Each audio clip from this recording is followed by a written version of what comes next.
मांडिया आम देह पई बहुत उपकारी।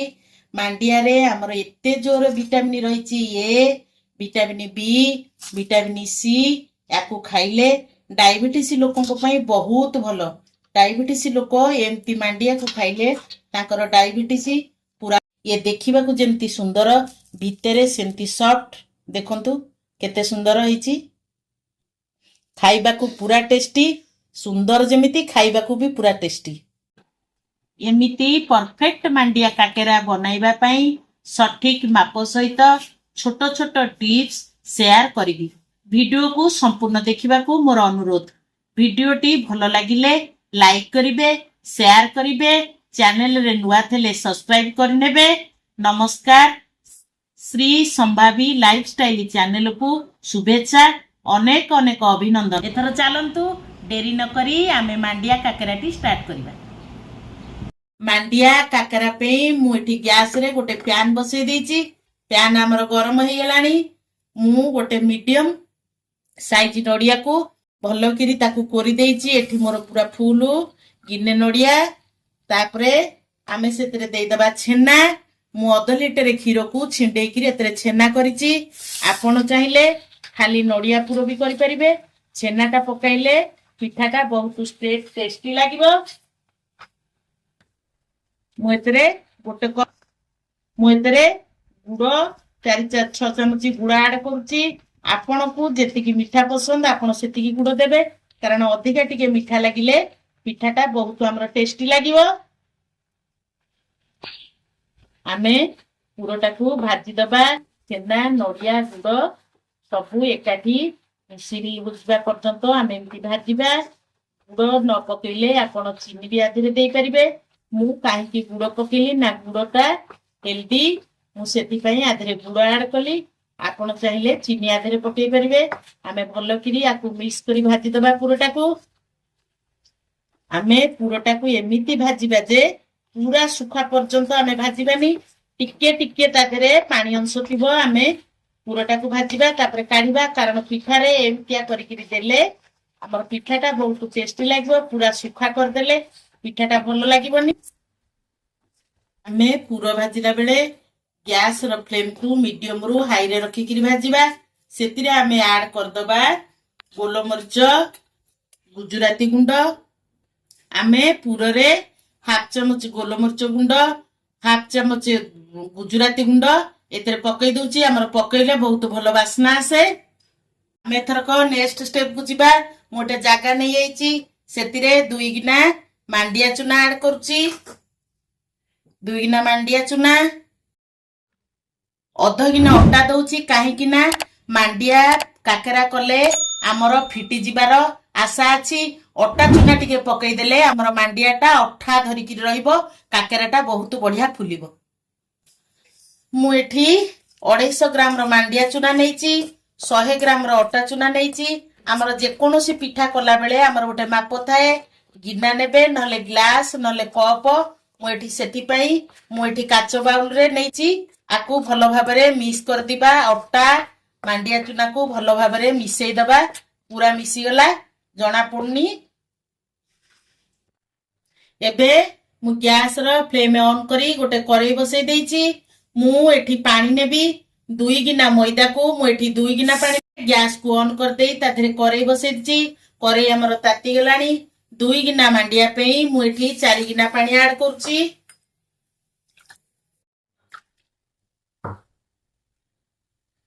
अटा अध गिने जो मु पकेइली अटा पे आउ अध गिने पानी ऐड करूची। आपण चाहिले सेतरे सुजी ऐड कर परिबे। स्वाद पे मु एठी हाफ चमच लूण ऐड करूची। बासना पे मु हाफ चमच पान मधुरी ऐड करूची। काकरा पिठा ओपुरु फिका न लेवा पे मु सेतरे बड़ चमच रे एतरे गुड़ ऐड करूची। ऐड कर परिबे। एबे हमें ता देरे पकई दबा गोलमरिच गुजराती गुंड हाफ चमच। तणी करेई रे न लागिबा पई मु एतरे हाफ चमच देसी गुआ घिओ पकाउची। एबे हमें गैस को हाई रे रखी करी जंतणी रो पानी को ताकू 5 मिनिट फुटिबा को छाडी दबा। एबे हमर जंतणी पानी फुटी गलानी। आमे एथरक ମାଣ୍ଡିଆ ଚୁନା ଅଟାକୁ ଯୋଉ ମିକ୍ସ କରି ରଖିଥିଲେ ତା ଦେହରେ ପକେଇବା, ଗୋଟା ହାତରେ ପକେଇବା, ଗୋଟା ହାତରେ ତାକୁ ଗୋଳେଇବା, ନହେଲେ ସେଥିରେ ଗେଟା ଗେଟା ହେଇଯିବ, ଖଳିଟା ଆମର ଭଲ ହବନି। ଯେପର୍ଯ୍ୟନ୍ତ ଦେହରୁ ପାଣି ନ ଶୁଖିଛି ନ ସିଝିଛି ଆମେ ଏମିତି ଗୋଳଉଥିବା। ଆମର ଏବେ ପାଣି ଶୁଖିଗଲାଣି, ଯନ୍ତଣୀ ଆମର କେତେ ସୁନ୍ଦର ହେଇଗଲାଣି, କେତେ ସୁନ୍ଦର ହେଇଗଲାଣି, ଗୋଟିଏ ବି ବିଣ୍ଡା ନାହିଁ, ବଢିଆ ସେ ଯନ୍ତଣୀ ହେଇଗଲା। ଏମିତି ଗୋଳଉଥିବେ ବାରମ୍ବାର, ନହେଲେ ପୋଡିଯିବ ଯନ୍ତଣୀ। ପାଣି ଆମର ଏବେ ଶୁଖି ଆସିଲାଣି, ଆମର ଯନ୍ତଣୀ ପୁରା ପରଫେକ୍ଟ ହେଇଗଲାଣି। ଦେଖନ୍ତୁ ହାତରେ ଟୋଟାଲ ଲାଗୁନି, ବଢିଆ ସେ ଯନ୍ତଣୀ ହେଇଯାଇଛି। ଆମେ ଏବେ ତାକୁ 5 ମିନିଟ୍ ଘୋଡେଇ ଦବା, ଆଉ ଟିକେ ସେ ସିଝିଯିବା ପାଇଁ। ଗରମ ଅଛି ନା, ଘୋଡେଇ ଦେଲେ ଆଉ ଟିକେ ସିଝିବ।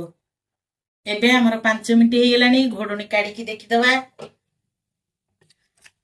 ବଢିଆ ହେଇଯାଇଛି ଖଳିଟା ଆମର, ମାଣ୍ଡିଆ ଖଳି। ଏଥର ଆମେ ତାକୁ ଗୋଟେ ପ୍ଲେଟକୁ କାଢିଦବା। ଆମେ ଏଥରକ ତାକୁ ଚଟୁରେ ଏମିତି ଖେଳେଇଦବା, ହାଲକା ଉଷୁମ ଥିବ, ଆମେ ତାକୁ କାକରା ଗଢିବା, ଟିକେ ଥଣ୍ଡା ହବା ଛାଡିଦବା। ହାଲକା ଉଷୁମ ଅଛି, ଅଟା ଚକଟିଲା ଭଳିଆ ଆମେ ତାକୁ ଭଲକିରି ଚକଟି ଦବା। ତାହା ଭିତରେ ଯେଉଁ ଖଣ୍ଡ ଖଣ୍ଡ ଥିବ ସବୁ ମିଶିଯିବ, କାକରାଟା ବି ବଢିଆ ଫୁଲିବ। ଏବେ ଦେଖନ୍ତୁ ଅଟା ଚକଟିଲା ଭଳିଆ ମୁଁ ତାକୁ ଭଲକିରି ଚକଟି ଦେଲି। ଏବେ ଆମେ ତାକୁ କାକେରା କରିବା, ଛୋଟ ଛୋଟ ବଲ କରିଦବା। ଆମେ ଏଥରକ ମୁଁ ସବୁ ବଲ ତିଆରି କରିଦେଇଛି, ଏଥରକ ଆମେ କାକେରା ଗଢିବା। ଦେଖନ୍ତୁ କାକେରାକୁ ଆମେ ଏମିତି ଗିନା ଭଳିଆ କରିକିରି ତା ଦେହରେ ପୁର ଦବା, ବେଶୀ ପତଳା କରିବାନି କି ବେଶୀ ମୋଟା କରିବାନି। ଦେଖନ୍ତୁ ମୁଁ ତା ଦେହରେ ପୁର ଦେଇ ଦଉଛି, ପୁର ତାପରେ ତିଆରି କରିବା। ଏମିତି କରିବେ ଯେମିତି ନ ଫାଟିବ। ତାର ବଳକା ଅଂଶକୁ ଆମେ ଏମିତି କାଢିଦବା, ନହେଲେ ବେଶୀ ମୋଟା ହେଇଯିବ, ଗୋଟେ ପଟ ମୋଟା ଆସିବ, ଗୋଟେ ପଟ ପତଳା ଆସିବ। ଦେଖନ୍ତୁ ମୁଁ କରିଦେଲି। ସେମ୍ ପ୍ରୋସେସରେ ସବୁତକ କାକେରା କରିଦେଲି। ଏବେ ତାକୁ ଛାଣିବା। ଏବେ ଗ୍ୟାସରେ ଲଗେଇକିରି ମୁଁ କରେଇରେ ତେଲ ଦେଇକିରି ବସେଇ ଦେଇଛି।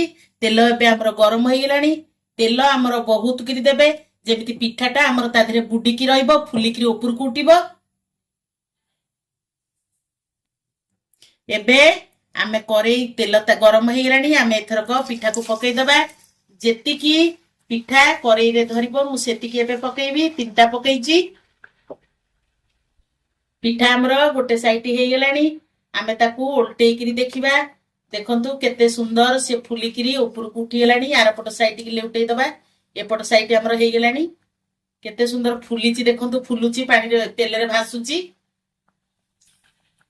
ପିଠା ଆମର ହେଇଗଲାଣି, ତାକୁ ଏଥରକ ଆମେ କାଢିଦବା। କେତେ ସୁନ୍ଦର ଫୁଲିଛି ଦେଖନ୍ତୁ।